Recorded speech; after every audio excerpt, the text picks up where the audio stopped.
Assalamualaikum, selamat pagi teman-teman mahasiswa. Selamat datang di program terbaru KMP yaitu BBC.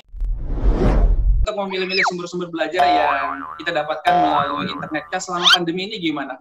Kalau misalkan sumber belajar, saya cukup jarang ya, walaupun dalam tatap muka, saya cukup jarang mencari sumber belajar melalui hard copy ya, dari buku langsung, tapi memang saya lebih sering mencari sumber belajar ya dari buku-buku PDF atau dari sumber internet yang online ataupun offline. Jadi memang cara mencarinya itu benar-benar memanfaatkan sumber internet. Bahkan dalam penyusunan tugas akhir, saya juga lebih sering mencari-cari buku di internet dibandingkan dengan cari-cari buku yang misalnya di perpus dan semacamnya. Jadi memang tidak tahu ya, saya hanya merasa kalau mencari sumber belajar, saya sepertinya tetap sama baik di masa pandemi ataupun masa tatap muka dulu, karena memang ya fokus saya sejak dulu memang lebih sering menggunakan file-file atau sumber-sumber belajar yang memang dari internet seperti itu.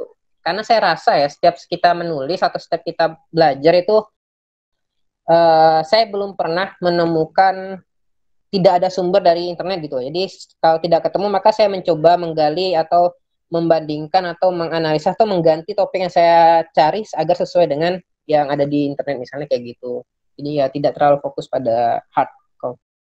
Ada memang beberapa sumber yang perlu kita cari melalui internet seperti yang Abang sampaikan tadi. Nah, bicara mengenai sumber tersebut, kira-kira nih Bang, ketika mencari sumber e-book, materi penunjang perkuliahan, apakah ada website yang Abang fokus nih untuk mencari sumber? Selama pandemi COVID-19 ini kan beberapa jurnal internasional yang biasanya open access karena kita tidak berada di kampus, hal itu kan tidak bisa diakses gitu. Iya ya.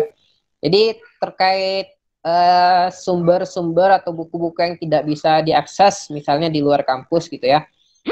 Jadi selama ini pernah nggak sih saya ketemu belum dapat sumber referensi yang non-akses gitu ya. Jadi selama ini ya karena memang dulu pernah diajarkan sama dosen kan bagaimana sih kita coba cari buku-buku yang misalnya kita mau download, ternyata tidak diberikan akses terbuka. Saya sempat diberikan sama dosen itu kan beberapa website yang memang bisa, istilahnya kayak seperti LibGen itu kan, atau Skyhub itu kan bisa digunakan untuk mencari sumber-sumber yang sepertinya kita sulit untuk mengakses, misalnya kayak gitu, atau artikel atau misalnya jurnal. Nah, jadi selama ini saya menggunakan itu sih, LibGen, Library Genesis, dan Skyhub itu memang sangat membantu dalam proses mencari artikel atau mencari buku. Jadi mungkin teman-teman juga kalau ya mungkin udah sering ya menggunakan LibGen atau Skyhub untuk open access-nya.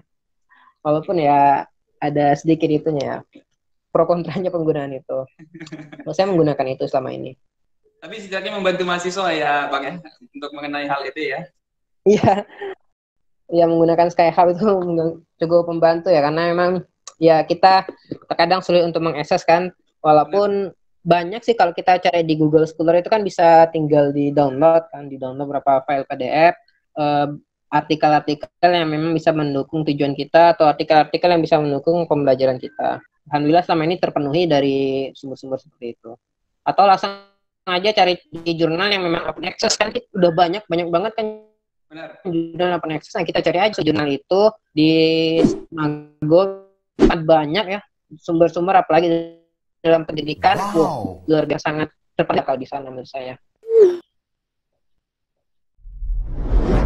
Klasifikasi yang jurnal di tingkat nasional ataupun di tingkat internasional. Bisa ada Scopus 1 sampai Q4 kan. Sudah pernah publish di jurnal nasional ataupun internasional? Itu ada beberapa artikel yang memang sudah saya bisa masukin jurnal itu di tingkat 1 sampai tingkat 3 sudah terbit semua. Apa kriteria satu artikel yang memang memiliki peluang untuk bisa publish di jurnal? Kan memiliki variabel yang memang jarang diteliti atau memang variabel baru.